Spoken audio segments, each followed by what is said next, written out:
초박빙으로 예상됐던 미국 대통령 선거는 공화당 후보 도널드 트럼프 전 대통령의 여유 있는 승리로 막을 내렸습니다. 제47대 미국 대통령에 당선된 트럼프는 미국의 모든 것을 고치겠다며 대대적인 변화를 예고했습니다. 네, 현재 특파원 연결해서 미국 현지 상황 살펴보겠습니다. 이승윤 특파원. 네, 트럼프 전 대통령이 대규모 유세를 벌이면서 새몰이를 했던 뉴욕 맨하탄 메디슨 스퀘어 가든 앞에 나와 있습니다. 네. 자, 결과 나오기까지 시간이 꽤 걸릴 거라는 전망이 많았는데요. 비교적 일찍 트럼프 후보의 승리가 결정됐습니다. 네, 그렇습니다. 트럼프 전 대통령은 경합주 가운데 조지아와 노스캐롤라이나 외에도 최대의 승부처였죠. 펜실베이니아를 이기면서 우리 시각으로 오후 5시쯤에 승부를 판가름 지었습니다.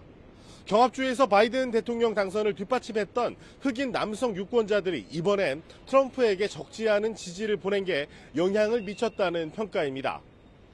첫 흑인 여성 대통령이 될 것으로 기대를 모았던 해리스 부통령은 흑인 여성 유권자들에게서는 높은 지지를 받았지만 흑인 남성 유권자들의 지지세는 상대적으로 약했습니다. 또 트럼프에 대한 라틴계 유권자들, 특히 라틴계 남성 유권자들의 지지도 지난 대선에 비해 상당히 높아진 것으로 나타났습니다.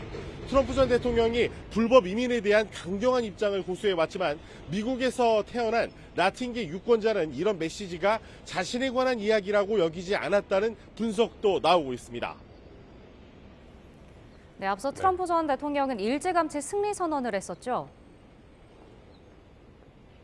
네, 그렇습니다. 트럼프는 플로리다에 있는 자신의 마로라고 자택에서 개표 상황을 지켜보다 승기를 잡은 것으로 판단되자 지지자들이 모여있는 웨스트팜비치 컨벤션 센터로 이동했습니다. 멜라니아 여사와 아들 등 이 가족들과 함께 무대에 선 트럼프 전 대통령은 이곳에서 이 대선 승리 선언을 하면서 지지자들과 자축의 인사를 나눴습니다. 트럼프는 다시 백악관으로 돌아가 바이든과 해리스가 망쳐놓은 나라를 다시 고쳐놓겠다고 약속했습니다.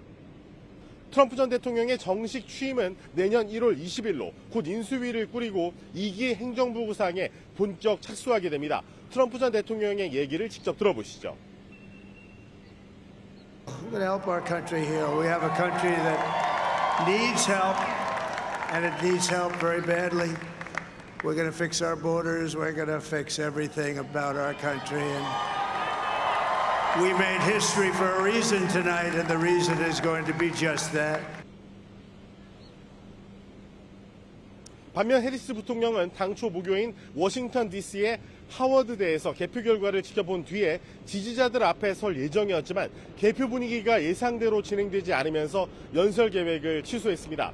해리스 캠프 측의 발표를 들어보시죠. So you won't hear from the Vice President tonight, but you will hear from her tomorrow. She will be back here tomorrow to address not only the HU family, not only to address her supporters, but to address the nation. 예, 이승윤 기자. 저희도 뉴스 보내면서 거의 7개 경합주를 위주로 해서 살펴보고 있었는데 결국 그곳에서 승패가 갈린 거죠? 네, 그렇습니다. 백악관 주인을 결정할 거라던 7개 경합주가 일제히 트럼프의 손을 들어주면서 분위기를 갈랐습니다. 트럼프는 경합주 가운데 노스캐롤라이나에서 가장 먼저 승리를 확정지은 데 이어 조지아주에서도 승리를 거머쥐었습니다. 조지아는 4년 전 바이든 대통령에게 12,000표 차이로 졌던 곳인데요. 이번에는 무려 13만 표 이상의 차이로 이기면서 트럼프 승리에 결정적인 기여를 했습니다. 선벨트 경합주 2곳을 트럼프가 가져가면서 해리스 부통령이 궁지에 몰린 상황에서 펜실베이니아마저 트럼프로 넘어가자 분위기는 급격히 쏠리기 시작했습니다. 펜실베이니아는 해리스가 이 선거운동 마지막 날까지 집중 유세를 벌이며 반드시 이기겠다는 의지를 분명하게 보여준 곳이었습니다. 펜실베이니아의 트럼프 승리가 확실시된 게 이곳 시각으로 새벽 2시였는데 그 직후 트럼프는 플로리다 컨벤션 센터에 나타나서 승리를 선언했습니다. 네, 역대 가장 초접전의 대선이 될 거다 이런 예상도 있었는데요. 이 부분도 빗나간 거죠? 그렇습니다. 여론조사는 마지막까지 동률 또는 1, 2%포인트 차이로 나오면서 가장 치열한 접전이 될 것이라고 예상했습니다. 이 때문에 대선 결과가 나오는데 며칠이 걸릴 수 있다는 전망이 나왔습니다. 저도 어제 이런 내용을 전해드렸는데 정말 뚜껑을 열어봤더니 초반부터 트럼프의 우세가 이어졌고 속속 승리 소식이 전해지면서 예상보다 빨리 트럼프 쪽으로 승리가 기울었습니다.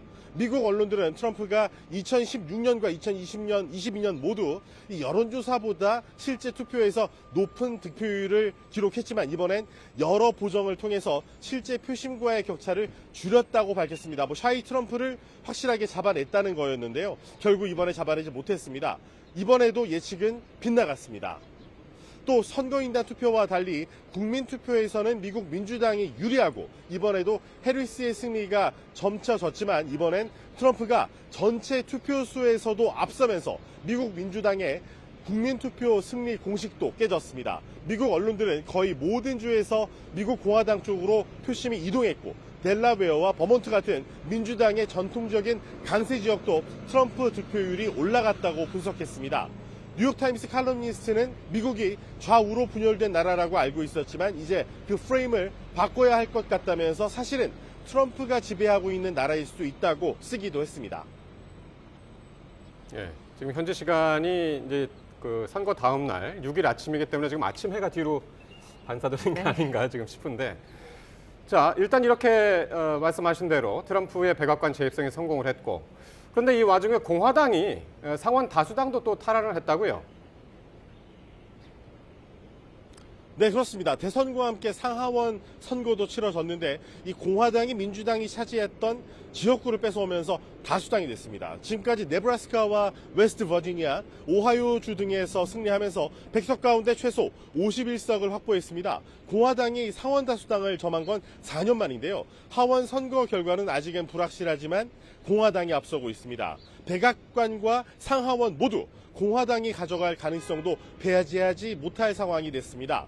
만약 이렇게 될 경우에 트럼프가 무소불위의 권력을 갖게 될 거라는 관측도 나오고 있습니다. 지금까지 트럼프 전 대통령이 대규모 유세를 벌이면서 새몰이를 했던 뉴욕 맨하탄의 메디슨 스퀘어 가든에서 YTN 이승윤입니다.